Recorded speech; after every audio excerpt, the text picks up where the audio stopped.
There is one object that turns a bare piece of land into somewhere a person can actually live, and you can still buy it for about $100. A new one costs 3 to 5,000. So why is almost nobody telling you the three things that decide whether you are allowed to install it? Let me be straight. The advice is good, and I am not here to tell you it is wrong, but that video was filmed at -10 in the Canadian bush, and it never answers three questions. One of them can cost you your house insurance. My name is Hank Ross. I am 70 and I live off the grid at the end of a road the plow does not come down. I heat and cook the same way, so none of this is theory to me. The thing is a wood cook stove. Not a wood heater, a wood cook stove, the old cast iron kind with an oven in the side and a flat top you can work on. And here is the whole argument for it up front, so you do not have to wait. Before I go on, tell me in the comments what state you are watching from tonight and whether you grew up with one of these in the house. I want to see how many of us did. Start with the money, because the money is genuinely remarkable. A new wood cook stove will cost you $3,000 to $5,000. The people in that video paid $100 for a 1930s cast iron stove that had been sitting in somebody's shed. That is not a fluke. These things were built by the hundreds of thousands. They were built to last a century, and there is one in a barn within 30 miles of nearly everybody watching this. Now, here is the fuel number that ought to stop you. They fed that stove with dead pine, cut 10 inches across and 16 inches long. One log of that size roughly filled the wood box. They cooked a full breakfast and baked a pie and used about 1.5 of them. And they reckoned 5 gallons of chainsaw fuel puts up 2 years of firewood. Read that again. 1 jerry can, 2 years of heat and cooking. Compare that with propane, which is what most people reach for first. Propane costs what the propane company says it costs. It arrives on a truck that has to reach you, and when you run out, you are not making breakfast.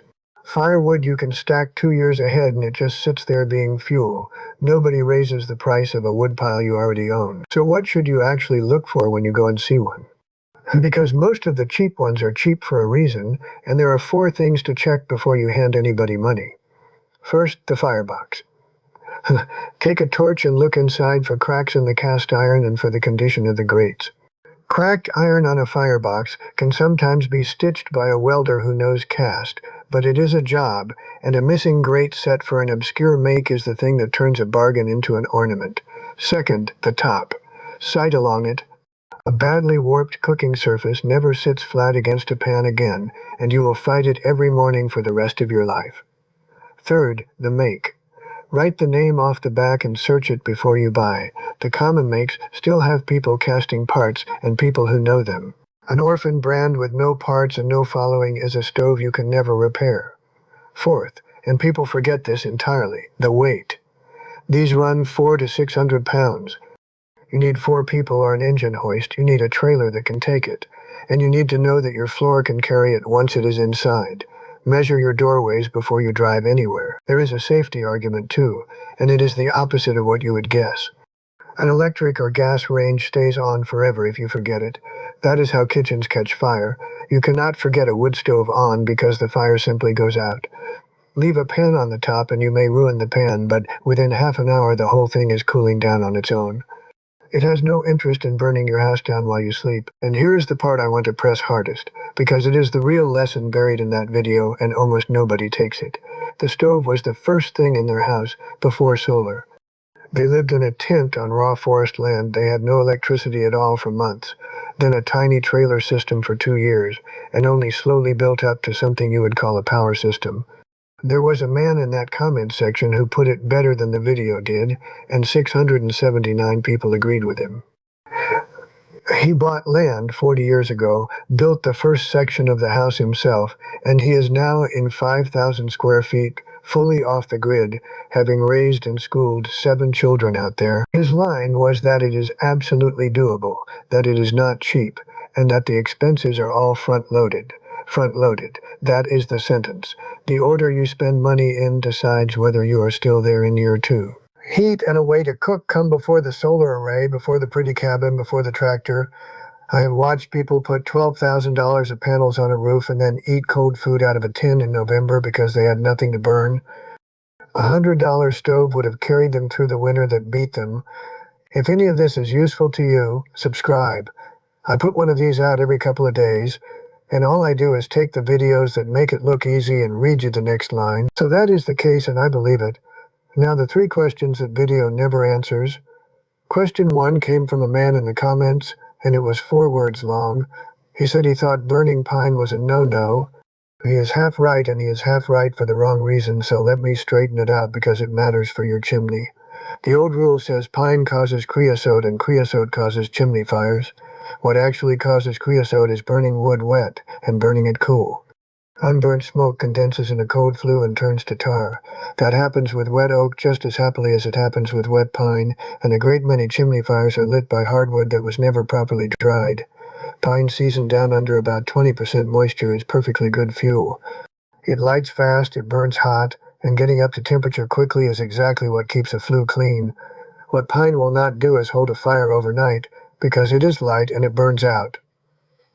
So the honest answer is to use pine for kindling and for the morning fire. Keep hardwood for the long night burn if you can get it, and season everything a full year under cover. Buy a moisture meter. They cost about $20 and they end this argument permanently in your own woodshed. One more thing on fuel while we are here, because it is the mistake I made myself. Do not buy a cord of wood in October and expect to burn it in December. Wood cut this year is not fuel this year. It is fuel next year. The first winter I heated with wood, I burned green ash because it was what I had. And I spent that whole season with a smoky, sulky fire that never really got hot, and a flue I had to sweep twice. Nothing was wrong with the stove. Everything was wrong with my planning. Get a year ahead and stay a year ahead, and almost every problem people blame on their stove disappears on its own. Now, question 2. It came from a woman in Arkansas, and she asked the thing that ends this entire plan for about half of you. She said it is hot where she lives most of the year, and she does not want to add a mountain of heat to the house.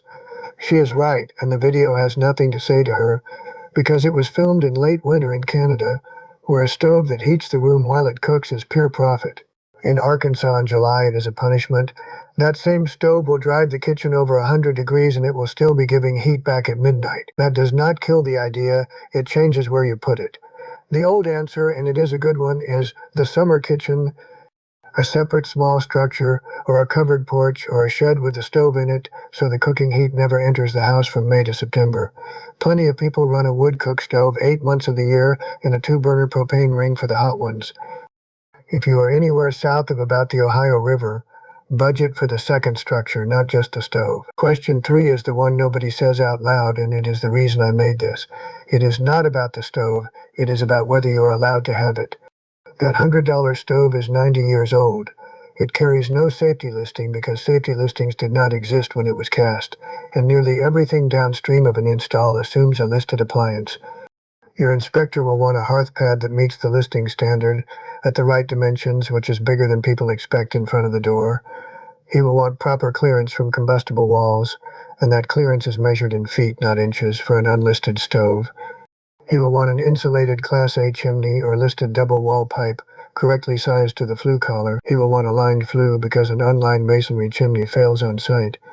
And he will want working smoke and carbon monoxide alarms. Then there is your insurer, and this is where it gets expensive quietly. A wood stove typically raises a homeowner premium by something like 5 to 15% because heating equipment starts a large share of house fires and they know it. That is the honest cost, and it is fine. What is not fine is the other half. Insurers generally require that the installation was done properly and permitted, and a good many of them will ask for the inspection certificate. An uncertified install on an unlisted antique is the kind of thing that gets a claim argued about after the fire, which is the worst possible moment to find out. So what do you actually ask, and who do you ask? 2 calls, and here are the words. Ring the county building department, give them your address, and ask whether a solid fuel appliance requires a permit and an inspection where you are, and what the clearance requirement is for an appliance with no listing. Then ring your insurer and ask, plainly, whether a wood-burning cook stove changes your policy, what documentation they need to see after installation, and what happens to a claim if the install was never inspected. Write down the name of whoever tells you. Both of those calls take about 10 minutes and neither cost a penny, so the real budget is not $100. It is $100 for the stove, and then perhaps $1,500 to $3,000 for the chimney, the pad, the pipe, and the inspection, depending on where you are. That is still a spectacular deal for a lifetime of heat and cooking. It is simply not the number in the title, and you deserve to know it before you drove 4 hours with a trailer. Now let me say the other thing that comment section taught me, because it was not about stoves at all. Underneath that video, hundreds of people were not discussing cast iron. They were remembering. A man wrote that his grandmother had that exact stove and that they bathed in a galvanized tub beside it, and that he is 69 now. Somebody described a village where the stove was never allowed to go out and every kitchen was an open tea room all day. A woman remembered her mother rolling the leftover pie dough and cinnamon and sugar for the children. I do not think that is sentimentality, and I do not think it is beside the point. A wood-cook stove is the last appliance in an ordinary house that a family gathers around. A furnace is in the cellar. A heat pump is on a wall. This thing is warm, it is in the room with you, and somebody has to tend it, which means somebody is always in the kitchen. If you are doing this at our age, and part of what you are chasing is a house that people actually want to come and sit in, that is not a small thing to weigh. If you have only just found this, I'm Hank, and this channel is about the part these videos leave out. Now let me ask you something, and I want the honest answer rather than the brave one. You are standing in a farmyard. There is a cast iron cook stove under a tarp. It is beautiful. The woman wants $90 for it, and she wants it gone today. You have a trailer and 2 neighbors who came to help you lift it. You have not measured your wall clearance. You have not phoned the county. You do not know what your insurer will say. Do you load it, or do you thank her and go home and make 2 phone calls first? Be honest, because most of us picture ourselves making the calls, and nearly all of us loaded. I loaded it. And then it sat under a tarp of my own for 11 months while I sorted out everything I should have sorted first. If you have already put one in, tell the rest of us what the pipe and the pad actually cost you where you live, because those real numbers are worth more than anything I can say. So here is what I would do, and it is not the cautious version. Buy the old one, buy it for $100, because the cast iron in it is better than anything being poured today, and it will outlive both of us. Then spend the money you saved on the parts that keep you legal and alive. New listed pipe, never salvage pipe, and I mean that one seriously, because second-hand stovepipe is the single most common corner people cut, and it is the one the inspector looks at first. A proper pad, sized properly, with the extra depth out in front of the door where the embers actually land. Have somebody who does this for a living look at the install before you light it.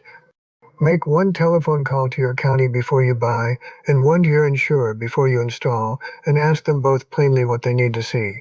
2 calls. They cost nothing, and they are the difference between the cheapest heat of your life and a fight with an adjuster. So the honest answer to the question I opened with is yes. One object really does turn raw land into a place a person can live. It really does cost about $100, and it really should be the first thing you buy, before the panels and before the well. But it is a $100 stove attached to a $2,000 chimney. It will cook you out of the house in an Arkansas August, unless you plan for that. And the pine argument you have been having in the comments was always about how wet the wood was, not what tree it came from. I am Hank, and I would rather you heard the whole number from me tonight than from an adjuster after a fire. Tell me whether you already have one, or whether you are still looking, and what people are asking for them where you are, because the real numbers in the comments on this channel are consistently better than the numbers in anybody's video, mine included. Next one, I am going through how people actually afford this, and the man who did the whole thing on $45,000 in 12 years.